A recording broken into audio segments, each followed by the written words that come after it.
Hello and welcome to the Animal Intuitive Show. This is Ann Angela Webb, the Animal Intuitive, and today I have a very interesting guest who's here from the Dog Lab of the Indian Institute of Science, Education and Research in Kolkata, India. And we're going to be able to ask her some questions today and get to talking about some really fascinating work that they've been doing there. So get your cup of coffee and sit back and enjoy. All you doggies, won't you walk with me? I'm the puppet dog. Hello, and hello, Dr. Bhadra. How are you this evening? Good. How are you? Good. And I say evening because Dr. Bhadra is joining me at about, I think, 8 o'clock there in India. Yep. Yeah. Yes. Okay. It's 10:30 in the morning here, so we have a little bit of a time difference, but we worked it out so that we could all be awake at the same time. So I'm glad that we were able to figure that out. I was very excited to be able to have Dr. Bhadra on as a guest because, as I mentioned, of the research that they're doing, some really fascinating information has come out. And if, by the way, you are enjoying the show and you would like to let other people know about what's going on here, we have some great guest interviews. I do Thursday night animal communication for free if people call in. You can subscribe and hit the bell to be notified about that and like us if you wouldn't mind. So, Dr. Bodger, maybe what you could do is just tell us a little bit about your background and, just about the Dog Lab and what it's about and what you do there and just to get started. Sure. So I'm an associate professor at the Indian Institute of Science, Education and Research, Kolkata, and I studied behavior, ecology, and cognition of what we technically call the free-ranging dogs or just stray dogs. And at the Dog Lab, we are of course all dog lovers because otherwise we wouldn't be spending hours watching dogs on streets and being asked uncomfortable questions by people and staying out in the heat and rain and all kinds of weather. So of course we are all dog lovers, but what we are trying to do is we are trying to understand behavior of dogs in their natural habitat where they are a free population, and at the same time they are living close to humans. So we try to understand how they live, what their social lives are like, and we also try to understand how dogs interact with humans, how they are able to adjust to humans on streets, and what are the adaptations that dogs might have evolved without having any training. So that is the kind of work that we are doing. As for my background, I did a PhD in animal behavior from the Indian Institute of Science with Professor Raghavendra Gadadkar, where I studied politics in a paper wasp society. And from there, I moved on to IISER Kolkata, joined here as a faculty, and I started the Dog Lab, and I've been here for the last 12 years. Wow, that's quite a background. So I have lots of questions, and I want to make sure everyone knows in the chat that they can ask questions too. So, Dr. Bhadra says she's happy to answer any questions that might come up. So I figure what we do is maybe just get started with showing a little bit of a video here of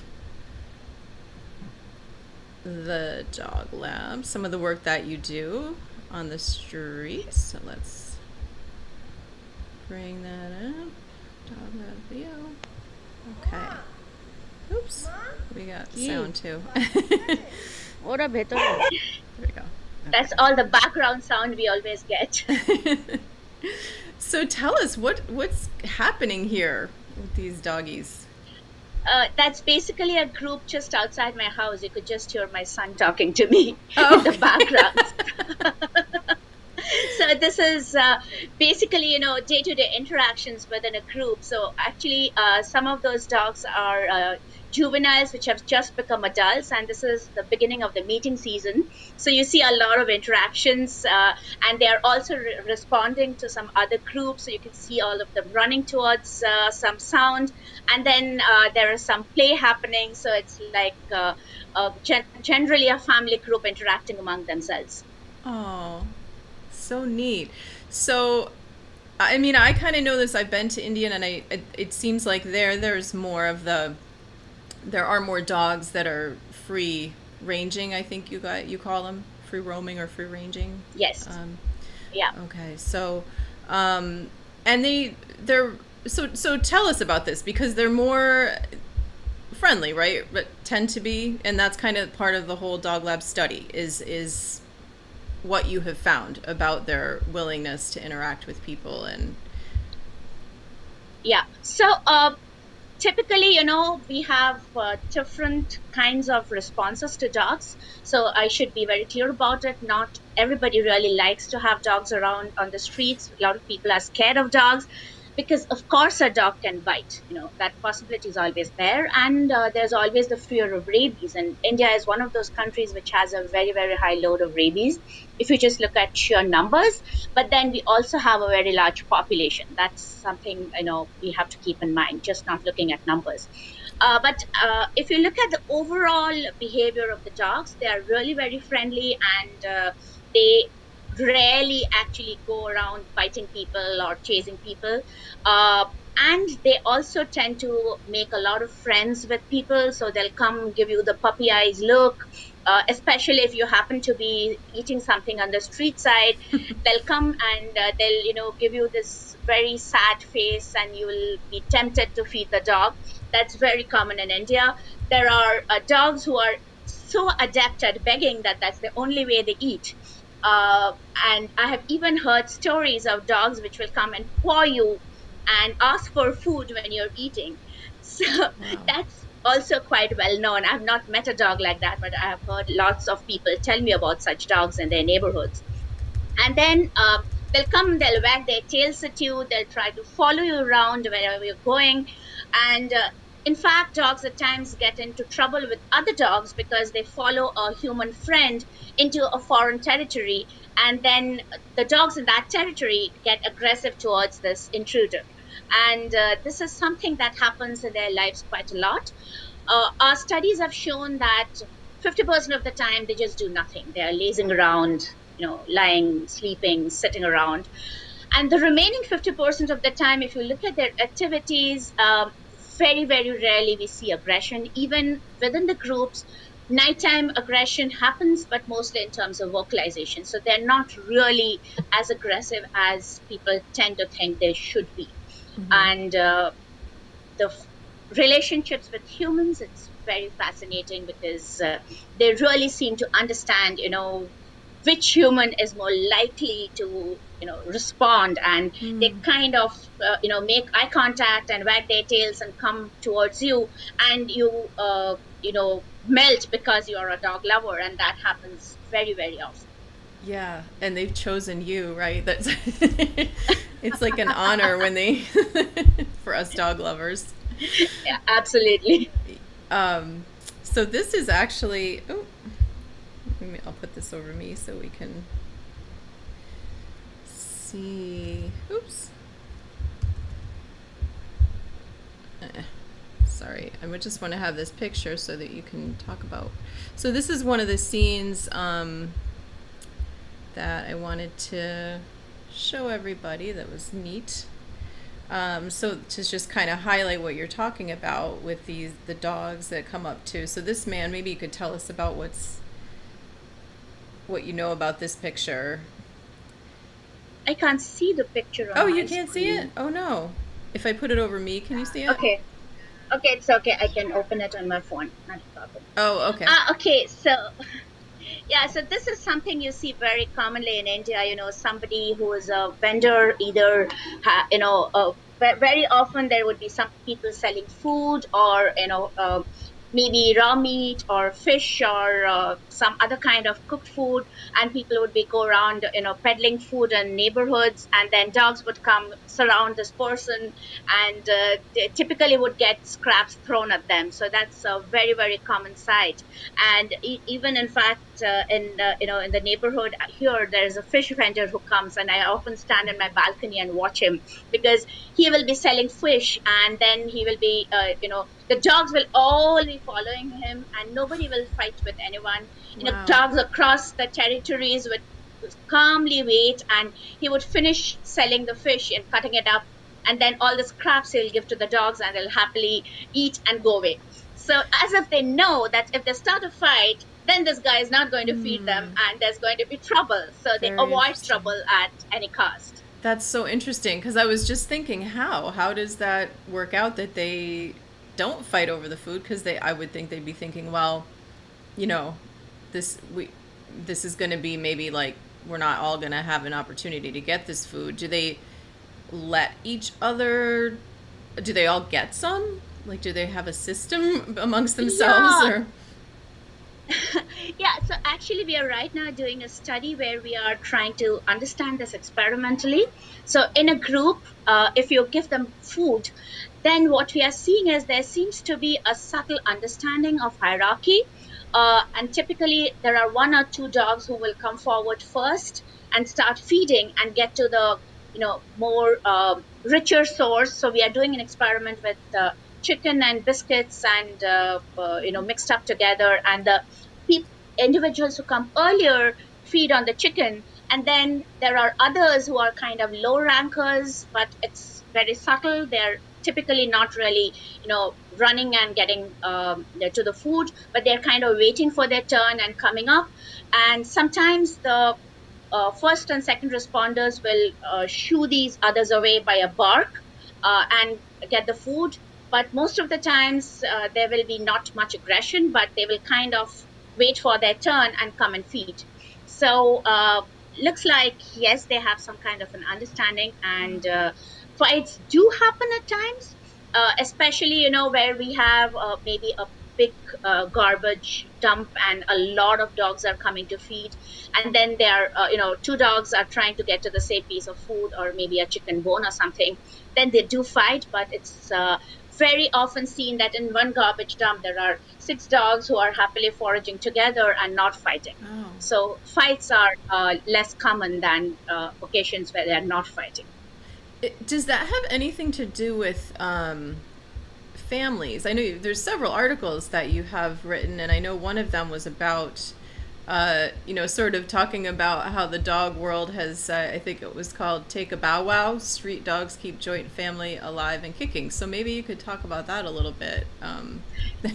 Yeah, so, so yeah, we found that they do live in kind of family groups.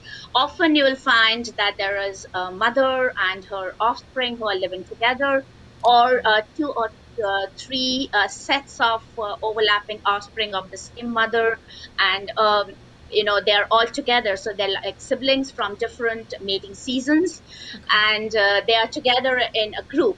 So they are mostly related, but then we sometimes also find that a random dog from outside comes in and joins the group and is taken in, especially if it's a juvenile.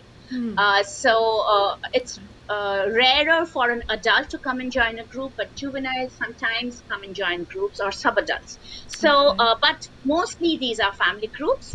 And probably because they're family groups, there is more cooperation. Because what we have also found is that's what the paper was about, that there is a lot of cooperation in pup rearing which is happening. So mother shows a lot of care, of course, directly towards the pups, but then there are other adults, both males and females in the group, who would be protecting the pups, licking and grooming them. Males, especially, there would be some males who would come and bring food to the puppies, play with them, even regurgitate food for them. And we call them putative fathers because we have not done the genetics. So we also found that there are female relatives who are showing care. So it could be a grandmother or an older sibling or an aunt. So the mother sister, who are also taking care of pups together. So that's why we called it a giant family. So it's a very complex family group. It's so interesting because we always think that the the men, that the males don't stay. I'm wondering No, now if that's just a total myth here and no, there, or if it's. no, the males do stay. We have groups where there are males and females. They're of course not pair bonded. They are promiscuously mating, so everybody mates with everybody. And the males do stay in the same group, Sometimes they can leave, but even females can leave. But the groups can expand with both males and females. And this putative father is very interesting because often, we have seen that there are two males in the group. The mother allows one male near the pups, and this male takes care of the pups a lot. But whenever the other male comes towards the pups, the mother becomes very aggressive. Sometimes one male is accepted as the caring adult in two adjacent groups who are otherwise fighting among themselves, but this one male is allowed near the pups of both groups. And that's very interesting because then we have always wondered that maybe the mother knows who the father is. Otherwise, Oh, why is she rejecting advances by certain males towards its pups and allowing one male to come to the pups? wow. That's very interesting. Like just Yeah, intuitively. it is. Yeah. Because that it would be just an intuitive knowing, right? That she would have. I mean, how I don't else? know. Maybe the pups, for example, in other species, I can only relate to this from the social insect literature, where we know that smell has a lot of signals. Okay. So maybe they can smell each other and find out. I don't know. Even the Right. males, they don't do this to all pups. So there seems to be some kind of Okay. recognition, but still now we don't know how. That's really interesting. Wow. Um, fascinating. And it does make me wonder because we really tend to think I don't know, do you have any sort of contact with anybody in other countries like the United States to talk about like what they see, what we see here? Have you Oh yeah, I do interact with several of the dog groups, dog research groups. I interact with Clive-In. I interact with the groups in Europe. So there is Adam McClushy, there is Friederike and Sarah. Then there is Monique Kudel, with whom we have actually done some collaborative work. So yes, we do have contact with people, but then they are always working with pets, and I think with the pets it's a very different scenario because they are being raised by humans in a very different environment, whereas we are really working with animals which are absolutely free and have a very different lifestyle. right, totally different. Are you pretty much the only ones that you know of that are doing this work in the world? Right now, no. Initially, when we started, yes. But I'm actually very happy that there are people now who have started working in other parts of the world. There is a group working in Bali. McClush is a student. Then there is a group working in Chile. Then there is Sarah and some people who are working in Morocco. So more interest has been generated in free ranging dogs, and people have started realizing that it's important to study them. Okay. Yeah, well that's fascinating. And does anybody talk about if you've had contact with the um maybe I'm just wondering if you've found out anything else about like other locations where the fathers are sticking around the or just any male No, at all. well, nobody really has looked into this kind of detailed behavior yet because everybody has started more or less on the cognitive, dog human interactions front or basic natural history. Okay. Because we have 12 years of data, we can say a lot more. But I'm hoping that people would check it out because then it'll be quite fascinating. Yeah, I wonder what else that leads to, like what else that would tell us. I'm not sure, but maybe other Yeah, information. there would be a lot of questions which would come up about the social dynamics and the evolutionary adaptations. So this of course means that there is more care that a pup receives than just from the mother. What does this imply for its survival? Because we also know that mortality is very high. So our data from 5 years tells us that mortality is as high as 81% in the first 7 months of life. Oh, So wow. only 19% of the pups become adults to begin with. And then, of course, there is more mortality later. And a lot of this is because of us. So, accidents, people killing pups on purpose. So all kinds of stuff happen in their lives. And the fact that it's not just dependent on the mother, but then there are other group members who can show care and do show care would actually mean that this has been an adaptive feature in their survival, because even the mother can die in an accident. In fact, we had one group in which the mother died the day after the pups were born. And her mother, who was part of a group, was also heavily pregnant. What we found is this grandmother kind of adopted the pups and curled around them and lay down, and the pups started suckling from her. And then the next day we come and see the grandmother is no longer pregnant, and she is taking care of the puppies. And this something happened overnight, and I spoke to a vet friend. He said it's possible that because she started lactating before giving birth, because of the stimulus of suckling by the pups, she might have had a miscarriage because her hormones went all haywire, and she started lactating rather than maintaining the pregnancy. So she might have had a miscarriage, and when that happens, they typically also would eat up the dead fetus, because that's a lot of energy. So that's why we couldn't see anything. But then she behaved like the mother to the pups, and the pups survived. So kind of direct adoption by the grandmother was quite fascinating. But then what I'm trying to say is, if there was no tendency to adopt another pup, another individual's offspring, or to show care, then this wouldn't have happened. So that would have added to the mortality of the pups. So that definitely has a huge survival value. Yeah, it's so fascinating. Right, and Mac, same word, fascinating information to help understand our best friends no matter where they're from. Yeah, it's so interesting, and you wonder, like, that's what I'm wondering, like, curious about how it crosses all time zones and locations, the behaviors, what's different, what's influencing the differences in behaviors, what's similar. It would be so neat, actually, if you were all like had an umbrella organization that you were all like connected to. Oh, yeah. And you could meet every year. Absolutely. I've got it all planned out. Hi, Baked Cake. Help. Hey, yay, caught you on a live. Yes, thank you so much for being here. I'm so glad. And I have another picture I wanted to bring up. That's so interesting that the mother, it's like a sacrifice. She almost, you look so pretty and you're sorry.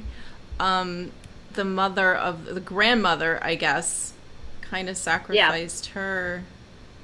Oops, there we are again. I didn't label these very well, apparently. There we go. Whoops. Kind of sacrificed her own litter for her daughter's litter. Yeah, so interesting. That's what it turned out to be. Yeah, it's like a soap opera with dogs. Like, it's like that's the dog's turn. Yeah, it actually is. There's a lot of, and this is all the nice things that humans think are nice, but then there is also this fact that the pups are stealing milk from their maternal relatives. So that's the other thing which happens. So we found that, first we thought, oh, it's such a nice hunky-dory situation. All the lactating mothers are taking care of each other's pups. But then we were like, biologically it doesn't make sense.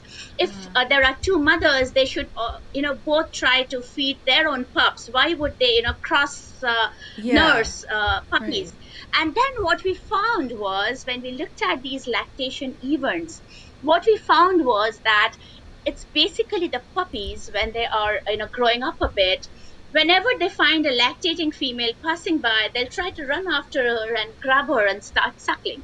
They don't care whether it's the mother or the grandmother or the aunt.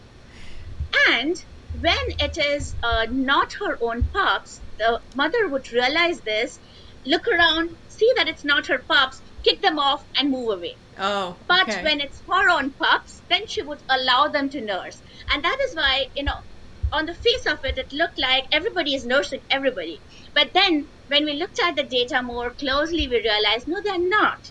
they are actually rejecting nursing attempts by non-filial pups, as we call them, not their own pups, whereas they are allowing their own pups to nurse. But the pups are trying to, it's called milk theft, and it's something that's known in animals which live in herds. So, milk theft has been studied in animals like giraffes and deer and horses, where, there's a large herd and everybody is moving together and there are a lot of offspring.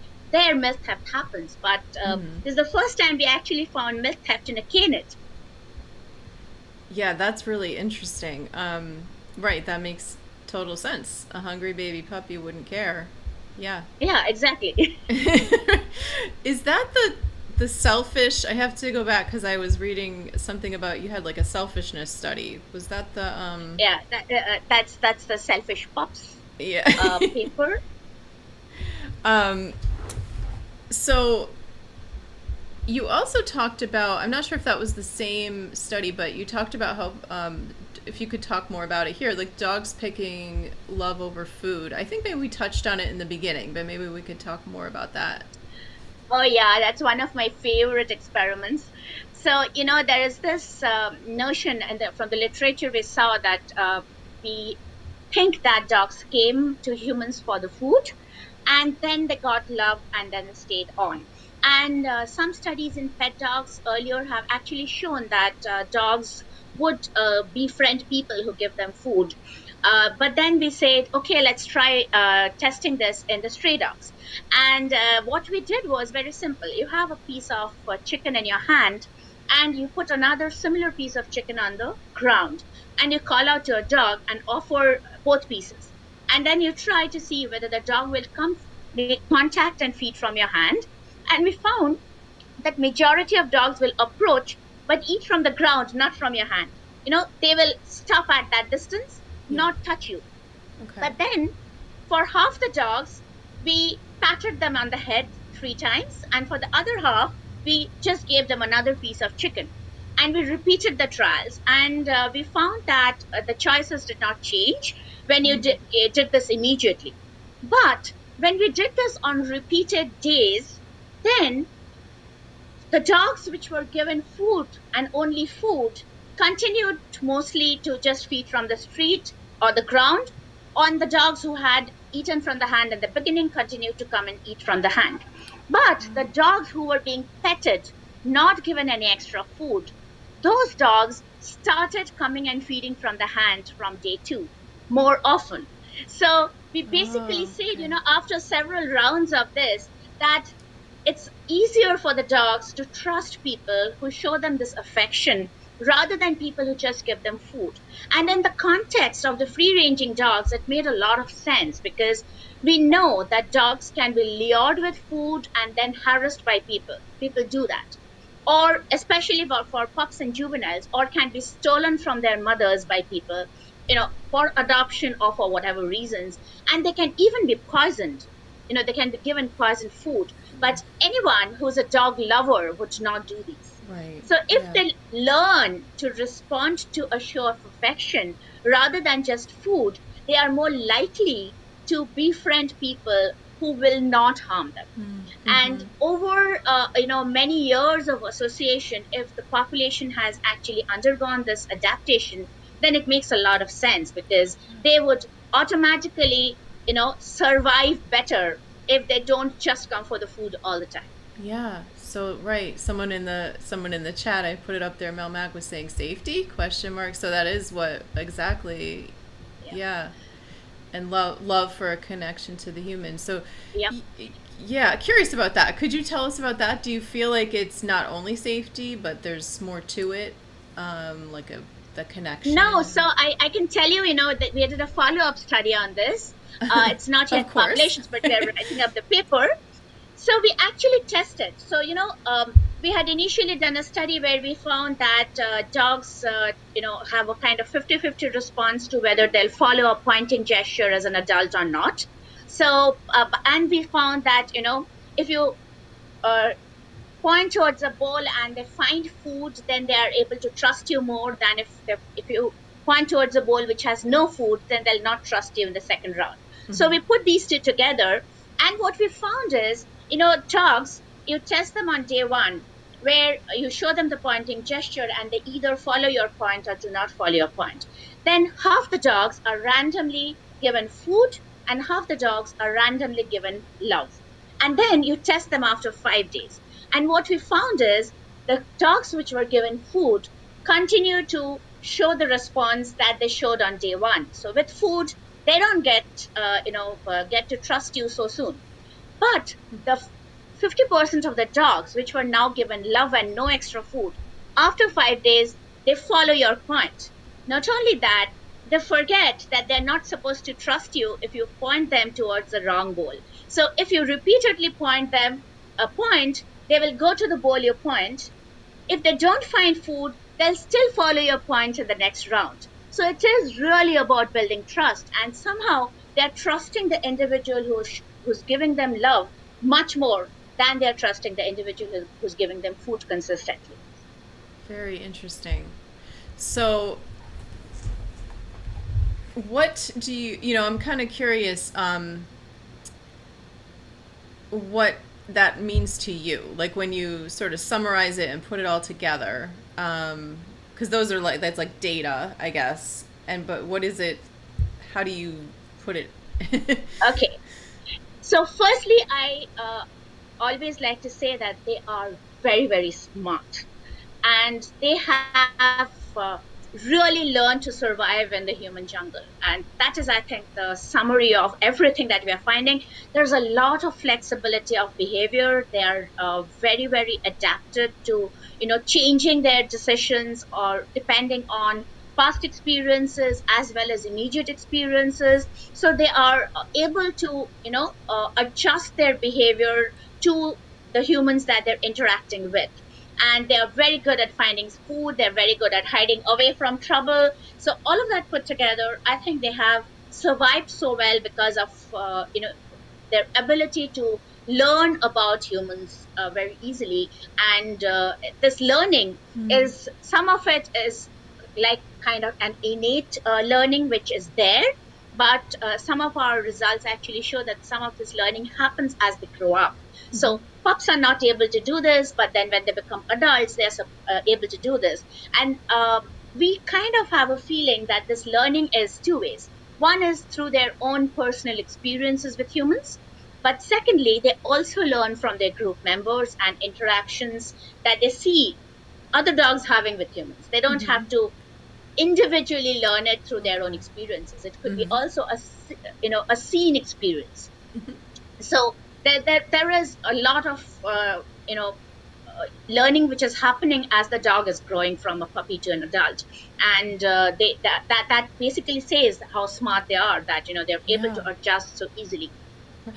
Very interesting, because I can even say when we were bringing a dog into our home, after we had a dog in our home, and then we were the foster people brought in our second dog, Kane, who we did adopt that evening, but we brought him in and we were like, let's show him through the other dog that we take care of her, and that will help him to see, and I think it does. They say, oh, okay, well, they're being nice to that dog, I think that they'll be nice to me. That seems to be what that translates Exactly. to. Exactly. Yeah, so that's good. That's a very good thing for shelters to keep in mind, or different agencies to, if they're pulling a dog in, show them you with another dog. Yeah. Probably might help to build trust more. Yeah, very interesting. So I have to ask you this. You've definitely got the science aspect of this, but curious, because this is an animal communication show. What are your thoughts, or do you feel like you pick up, or do you believe in, do you do in some kind of intuitive communication with the animals, understanding their thoughts, their feelings after doing this for a while? Or Thoughts I wouldn't know, but yeah, definitely. I think I have always communicated with dogs because And that's probably what got me interested in them, because I look at a dog and the dog looks at me and it comes wagging its tail towards me and we make a connect. So obviously there is definitely this trust building happening at first sight. And I can now see that yesterday I was telling someone that often people talk about dominance and aggression, and that humans have to be the alpha. I don't think there's anything like that which exists. They don't befriend you because you're the alpha, but because they consider you a friend. It's very different from taking you as the alpha or the leader or the dominant. But I don't think it's really the dominance or the aggression, but it's really the affection and the connection, which makes a lot of sense. And I of course, as a biologist, I will try and refrain from anthropomorphizing everything. But when it comes to a dog, you cannot help say that yes, we connect.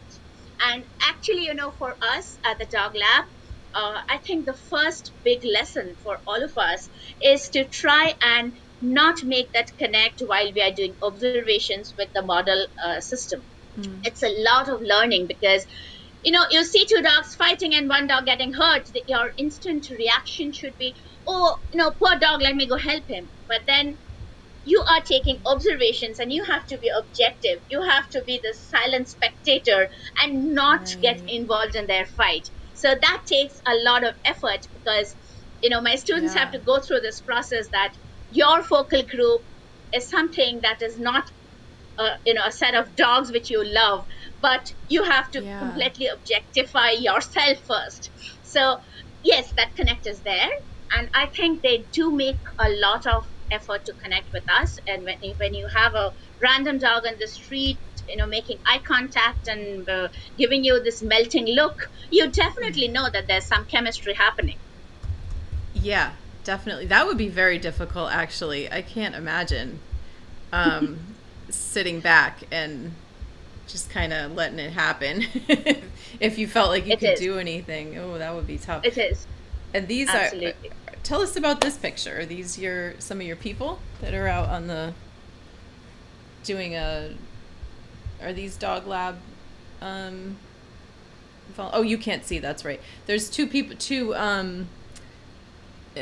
looks maybe like a woman and a man, like bending over, and there's a dog, a whitish dog. Oh, yeah, this is an experiment where we were trying to check whether they have a preference between males and females. So you have two Oh, students who are wearing the same clothes, but one is a male and another is a female. And one of my MS students, she wanted to check whether dogs have a preference for one of the human genders. And she was doing this series of experiments, and we did not actually find a preference. oh, okay. Well, that's interesting.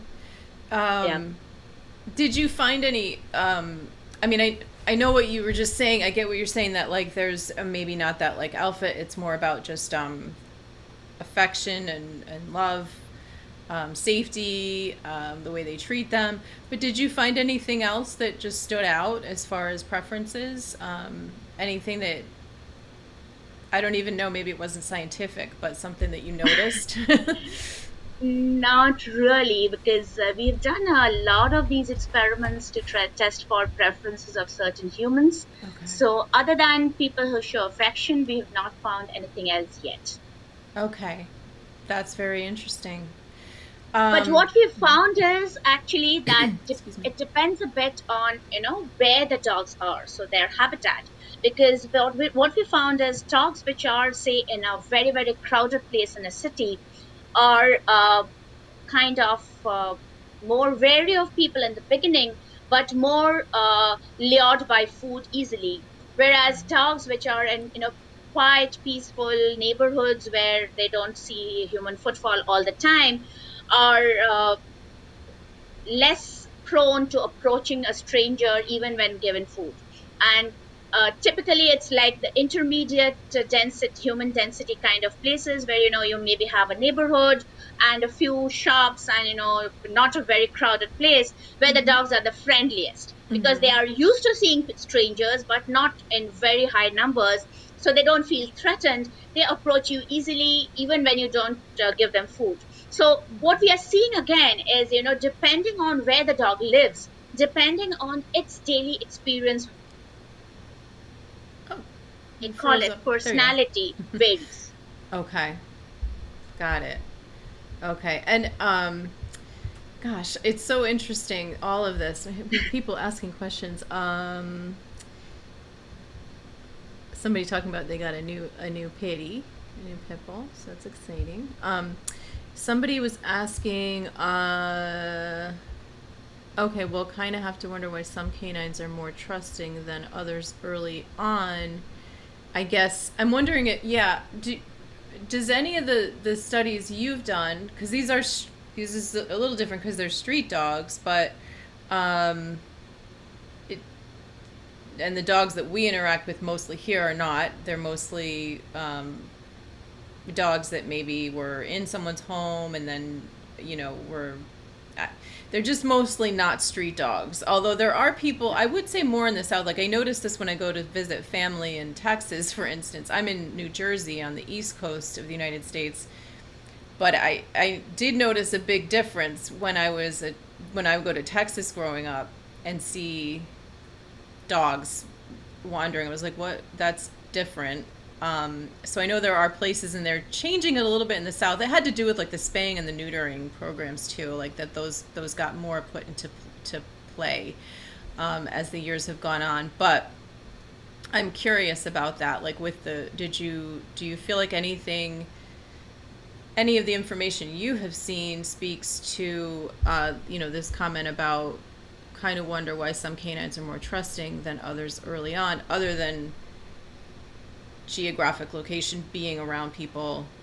It, if the question is about the breeds, then I'm sure there would be differences between the breeds because they have been bred for different traits, right? So there would be friendlier breeds and less friendly breeds. So it would be a lot of the genetics which would determine their behavior because of and when we are talking about breeds, there's also a lot of inbreeding happening, and that would influence their behavior to some extent. But if you are talking about, free roaming canids, then of course, the ones who have not been exposed to humans for a long time.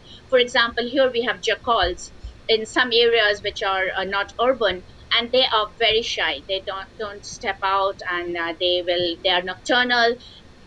Dogs chase them, and they have fights with dogs, but then they try to avoid humans, or maybe coyotes or foxes.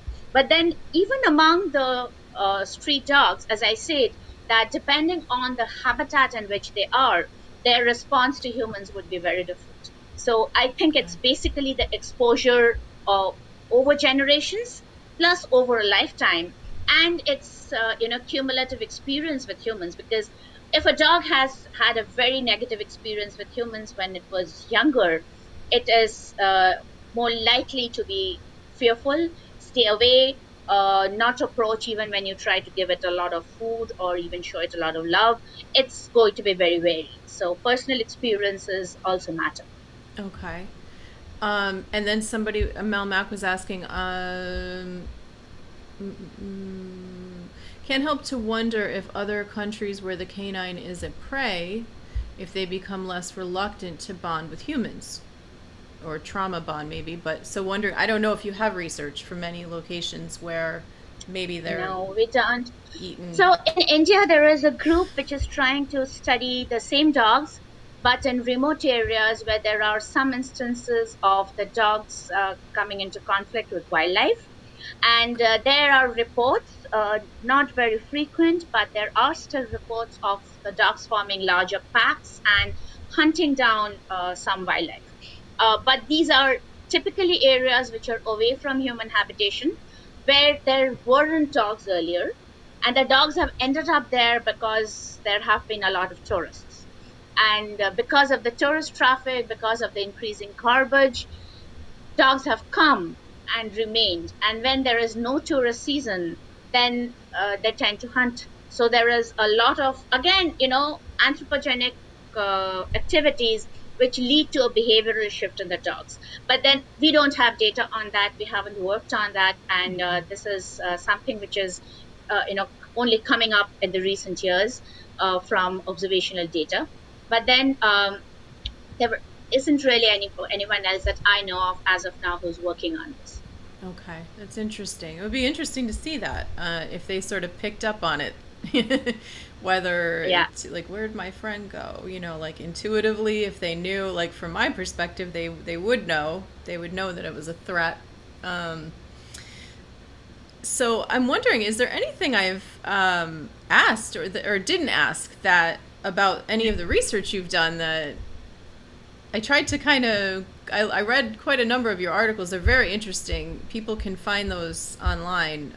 You can kind of Google your name, and I'll put, or I have, and I'll put also the link in if I haven't. I had it in the pre sort of advertising for this event. I had the link for your site, but we'll make sure that it's there. So you can find her website and you can find some information. But I'm wondering if I missed anything. Because it's all so fascinating, but I'm sure I've missed something. Yeah, if there are any questions in the YouTube, then I can answer them. Yeah, if there's anything else that, if you came in later, I didn't ask something that you're wondering about, feel free to jump in.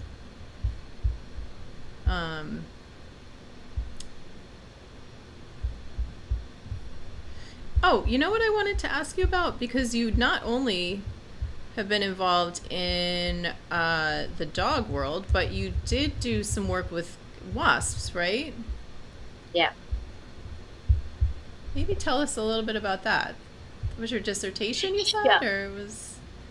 Yeah, it was my PhD, and I was working on, as I said, and I was working on wasp politics, as I like to say. So this is a primitive society of wasps, which means that the queen does not look different from the workers. So in principle, a worker can become a queen, unlike honeybees, where somebody has to be born a queen, genetically a queen. But in primitive insect societies, the queen and the workers look the same. The only difference is in behavior. You have to watch the nest and see who is laying an egg to understand that she's the queen. And when I joined the lab, the burning question was about the next queen, because earlier work had shown that if you remove the queen from the nest and let the nest be, then only one of the workers who is present on the nest at that time becomes extremely aggressive. And it's almost like, something magical has happened, because everybody was, peeping into the cells, cleaning the nest, building the nest, feeding the brood. And then suddenly, as if something, they have all gone mad, because there's this one individual who dashes around and these are open paper nests, and you can see everything that's happening. And they'll be running around all over the nest, and this one female, she'll be beating up individuals, literally, chasing them, biting them, pushing them out of the colony. And what we found was that if you don't put the queen back, so you're simulating the death of a queen basically, then this one individual will gradually reduce this aggression over the next week or so and start laying eggs and become the queen. And the big question was, who is this? We called her the potential queen when she was, becoming the queen. So who is this potential queen? And the seniors before me had tried to look at behavior, look at, the morphology, look at the time spent on the nest, the kind of work that she was doing. And we could not identify who this one special worker is, because she looked like any other worker as long as the queen was there. And then I asked the question, okay, we cannot tell whether there is a potential queen who is already designated as the next in line. But do the wasps know? And the standard question was, how can wasps know, right? That's not even a scientific question. So we designed an experiment where we could ask this question and kind of trick the wasps into telling us. And I found that, yes, the wasps know. Because if you give them a wrong potential queen, she's not going to be accepted. They have to have the right potential queen. uh, in the sense that if you make someone believe that she is the potential queen, and then bring back the real potential queen, then the real potential queen will immediately be accepted, and the wrong potential queen will go back to being a worker. So it's a very complicated experiment, difficult to explain without images or something. So I'm just giving you the Okay. overview. But we actually found this, and I also found the source of a queen pheromone, which the queen produces from a gland near her sting, and she actually applies this pheromone like with a paintbrush on the nest from time to time. And that is how the workers know that the queen is present on the nest, because the pheromone stays on the nest for some time. And we showed that if you remove the queen and take this gland out of her, of course you have to kill her, crush this gland and put this extract on the nest, then the potential queen thinks that the queen is back, and she stops showing aggression for a while, Oh, until again she realizes the queen is not back, and she starts becoming aggressive oh my again. gosh. So Wow. that was what my PhD was about. So trying to understand who the queen's successor is, and how the queen maintains her monopoly on the nest, and how she controls the workers. So that's what I was doing. So the workers are always males, is that No, right? all the workers are females. In all Okay. social insects, all the workers are females. Males are just there for reproduction. So they are allowed to be on the nest for a few days, and then they are, really tortured by the workers, thrown out of the nest, and they go out, they mate, and they die. The males don't do any work, but the workers are all females. It's an all female society. So how do the when you because you were saying like you put in a potential queen. How do you put in a Okay, potential queen? so what we did was, in a colony, say there are 50 workers. So what we did was we cut the colony physically into two, Mm-hmm. put them on two sides of a wire box so that you can watch it from outside, but it's closed from all sides, and the wasps cannot escape. And we put a mesh partition between the two sides of the nest. So now the nest is split in two, and we distribute the workers randomly on the two sides. So it's simply a question of probability that if there is what we call an heir designate, then she can only be on one side. So we put the queen on one side. So the other side gets a potential queen. Let's call her potential queen 1. So we have queen right side and queen left side. Now, after some 2 hours, when this potential queen thinks that she has control over the nest, I pick her from the side, I take the queen from this side, and simply exchange them. Queen goes back to the other half where she takes over, and everybody goes back to work. Queen goes back to checking out her nest and laying eggs. PQ1 comes here. If she is the heir designate, she should simply continue to beat up all the other workers on the other side and continue to be a potential queen. If she is not the heir designate, the real potential queen sitting here would know that she is an imposter. And that's exactly what happened in half of the experiments. A PQ2 emerged who did not allow the first PQ to show aggression.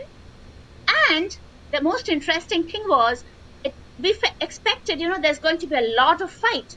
But no, moment the PQ2 started, beating up workers, the PQ1 went back to a normal work level, did not fight with the PQ2, as if they knew, as if she Right. knew that she was an imposter. Uh-huh. Now, I take the PQ2 from here because she has to be acceptable to all the workers. And I again exchange her with the queen. I put her on the side. And here, she continues to be PQ2, which means that she is the heir designate. So, Wow. a simple trick of probability Uh-huh. did this. Wow. So I feel like that leads into something I did want to ask you about. I have another dog question that I remembered, but I'm going to save that Sure. for after because this leads right into it. You started a science organization for girls, right? Speaking of queens or trying to help young women, right? Come into or youngsters, maybe. Not girls. So it's the Okay. Indian National Young Academy of Science. So it is a science academy, for which I was the founding chair, and I was involved in the founding process. So it's an academy of young people. You can enter until you're 40 years old, and it's a 5-year membership in which you can do a lot of outreach, kind of science and society activities. One of which is to, promote science to people. And another is to, enthuse young girls to come into science. So a lot of interactions with society that we try to do. And I was also at the Global Young Academy, which is again a global organization across continents. And I was just this year I stepped down as the chair, where again we are doing a lot of science policy, science education, outreach kind of activities. Okay. Do you find that there's fewer women in the sciences? Do you feel like it's becoming more even, more equal? No, it's still quite low. We have some data. I'm part of this currently formed new body where it's an inter-academy platform for women in STEM in India, and we were looking at some data. So, it's very unfortunate that if you look at schools and college level, then there are almost equal numbers of girls and boys. But then as you go up the academic ladder, the number or the percentage of women go down. There is what we call a leaky pipeline, and this is very poor across the world. And in India, it's like as low as some 14% of women in academic positions as of now. Okay. Yeah, I did actually catch the interview on your website. Somebody interviewed you about your experience going through academia. That was Narina from Trace's Dreams. Yes.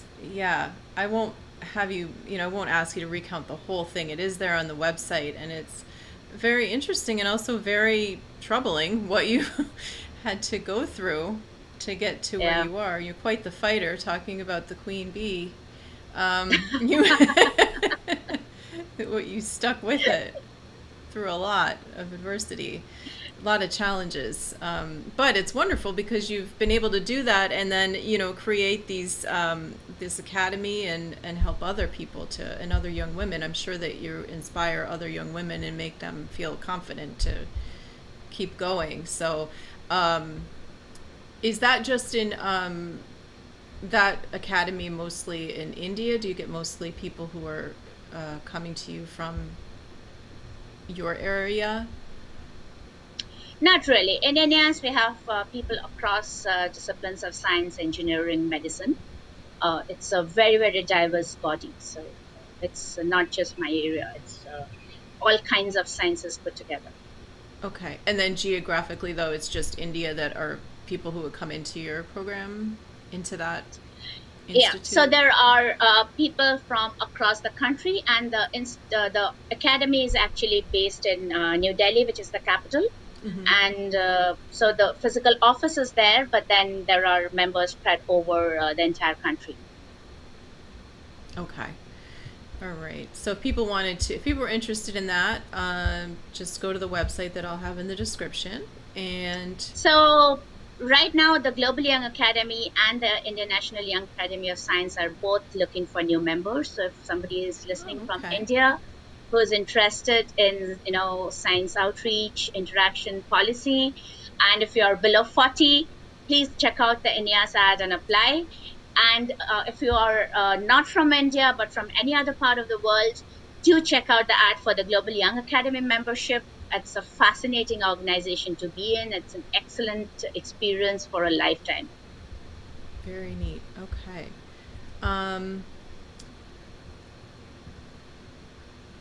Yes. And so from your experience with the bees, did you kind of get into this topic of how the problem with the bee population? Not really. Okay. Firstly, it was not bees but wasps, which are basically predators. They don't do any pollination in India, so these are predators. They are carnivores, and we were mostly working on the social behavior of the wasps, because in the lab it's been mostly focused on understanding the insect societies and the evolution of insect societies. So that's the kind of work that we were doing. But then my exposure to this field of research, entire field of social biology and looking at cooperation and conflict and social dynamics is what also made me think of the dogs as an interesting model system because, from qualitative observations of dogs, I saw that they have a lot of interesting social interactions. So my kind of was background ties up to my current work in that sense. Got it. Okay.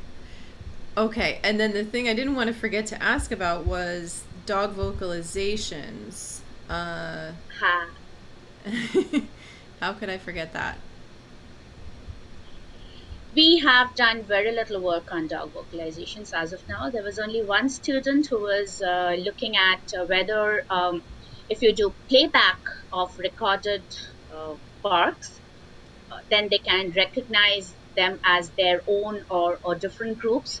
So we were just basically doing playbacks and seeing whether they respond differently to their own group's barks versus a different group's bark. And we found that they don't.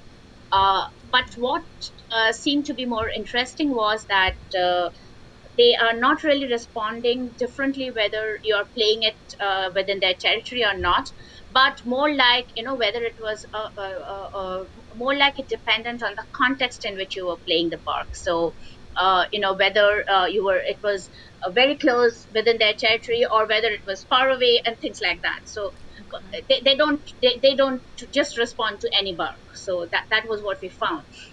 We do want to do some work on understanding vocalization patterns, and we were considering a collaboration with a friend of mine and another ISER. We haven't really gotten to it because the pandemic came in. A lot of work had been planned. I bought a recorder and then the pandemic started. Oh. So we have not been able to do the necessary field work yet. Okay. Well, that'll definitely be very interesting when you do that. Yeah. This is also interesting. Now, do you accept people for these studies? People who are interested in joining and becoming volunteers or students or? Oh, what's the yep. criteria? My lab has always had a lot of interns who volunteer and learn a bit of the work with us. And right now we are also doing a citizen science project which we call #Bonkers Scavengers. The idea was that during the lockdown, what were the dogs doing? Because we had extended periods of lockdown. So we tried to understand, whether that was affecting their behavior because the human behavior was changing. Yeah. And of course, we could not go out to do field work. So we launched a few surveys, which are still live. If you go to our website, you'll find the links to these surveys. So there is one where we were trying to get, there's a long questionnaire, which only very, pro dog lovers are filling. But then there's this shorter questionnaire. We are trying to understand if the dogs are migrating, they're going away to different areas. So we told people, sitting in your own home, have you observed any changes in the dog behavior?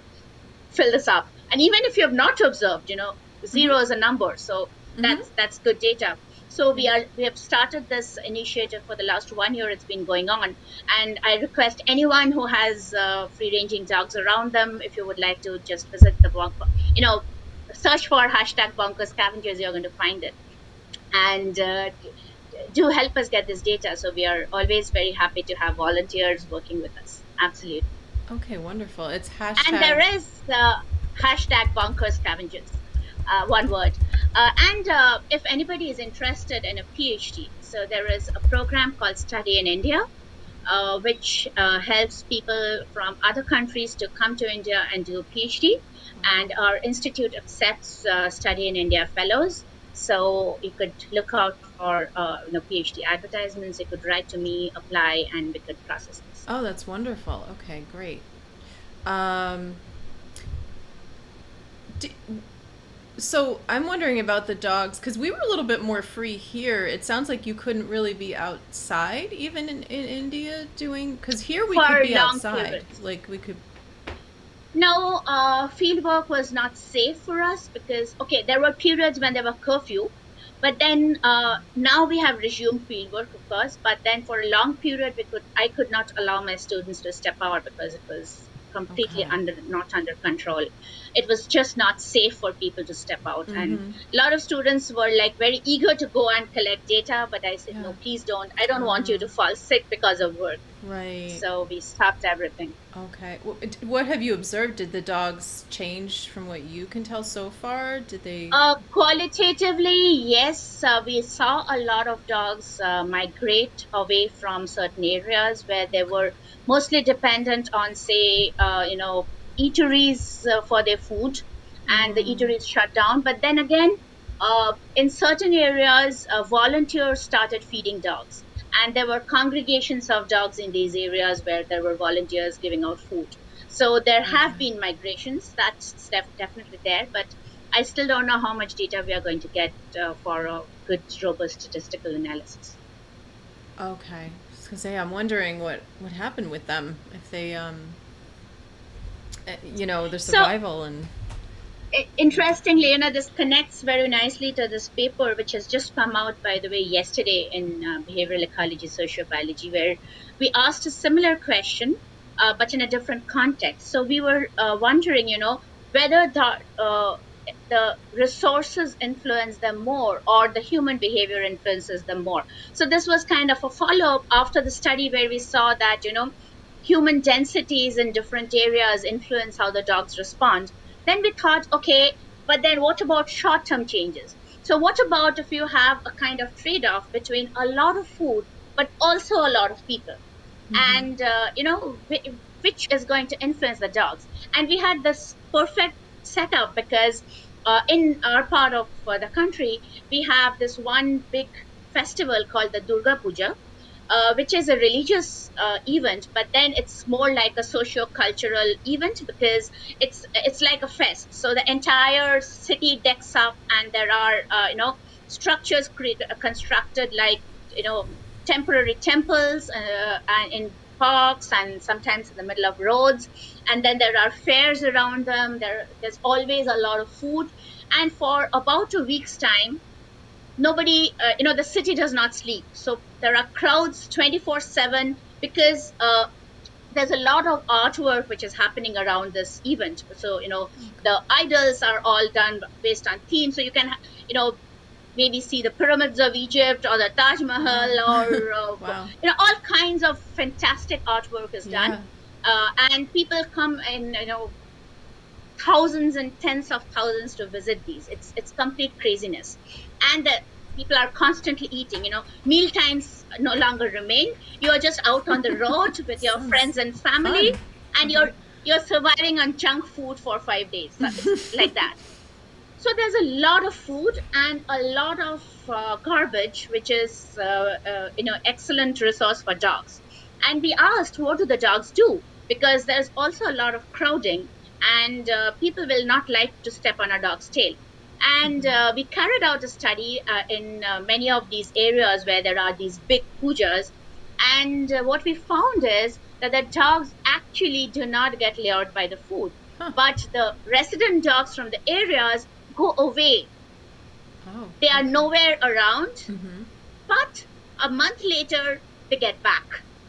So if you Okay. look at pre-event and post-event, it's comparable. But during the event, the dogs are not there, and even the dogs who are there are mostly in a resting, state. They're shying away, not coming towards the food most of the time.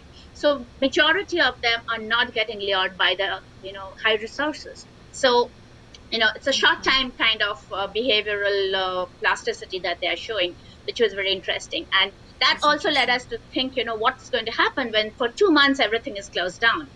Then Right. what are the dogs going to do? So Mm-hmm. that's what's led to the bunker scavengers study. Okay, got it. Um, I was curious. Do you hear them barking on the when in the street? Oh yeah, Okay. every night they are barking outside my door. Okay. And this is the mating season, so as I said, they don't uh, show a lot of aggression, but typically what we find is in the late night they kind of have these reinforcement of territorial boundaries through vocalizations. Okay. So they're not fighting. They're going to just stand at two corners of a street and they just look at each other and bark away. And then after some time, they're done with barking, they go back to resting, as if they're having a dialogue. And only when a group tries to move in into another's territory, then they're going to chase. So there are dogs which are looking out and they're barking or howling, and then there are howling responses coming in from long range and short range distances. So Okay. there's a lot of communication happening through their vocalizations. You can hear them all the time. Oh, so interesting. Okay, so they're saying don't come in here. This is ours Yeah, probably. a lot of the time. Yeah, really. Like, our food is here. Stay away. Um, yeah, cats. Cats can be intuitive in their meows too. Um, definitely. So anything that I have forgotten to ask you or neglected to ask you that I should have, that would be important? I know. Okay, so one study that we had done, I thought it was a lot of fun. We were trying to understand if dogs can count, and we didn't know what to do about, how to check whether they can count. And the question came up because, we saw a lot of the puppies die, and the mother cries or looks for the pups, and after a day or two, she kind of settles down. So we were curious that, can they actually count how many pups they have, or, do they actually know? And based on that, we said, okay, we can't really test if they can count 1, 2, 3, 4, but can they at least distinguish between less and more? And we did this with the food choice tests. And what we found was interesting, that if you give them low grade food like biscuits, they don't care. They just pick up one. But if you give them a choice between biscuits and, say, pieces of salami. Oh, you froze up there. Where'd you go? And this is so interesting too. I'm hoping that you'll just come back in, because sometimes this happens. We've done pretty good, I have to say, as far as our connection. Counting dogs, right? Sad way to test it though. Oh, there we go. She's coming back in. And we got 3 of you. There we go. Yeah, we lost you for a minute there. I'm going to pull you out of... Yeah, I'm back. Okay, we've got a frozen you, an active you. There we go. Perfect. Okay. So yes, we got cut off at the biscuits that were low interest, and then you were going into the higher interest, and then you cut out. Oh, wait, now I can't hear you.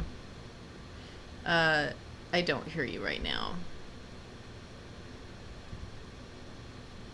Oh, she's going to probably come back in. So, with their puppies, I mean... Can you hear me?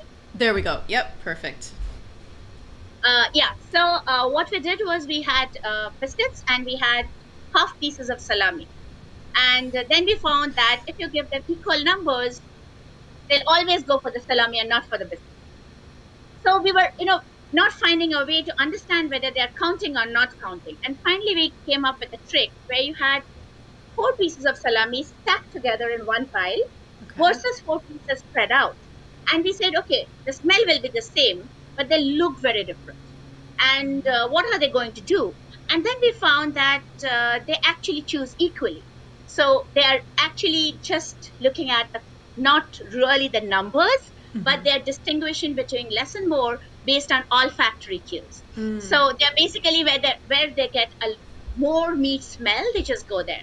So if you give them a whole piece of salami versus a half, 4 small pieces of salami, again they'll choose equally, because it's the same amount and they're getting the same smell. So it was kind of difficult for us to figure out whether they can count, but we found that they can definitely distinguish between fluctuations in quantities simply based on olfaction.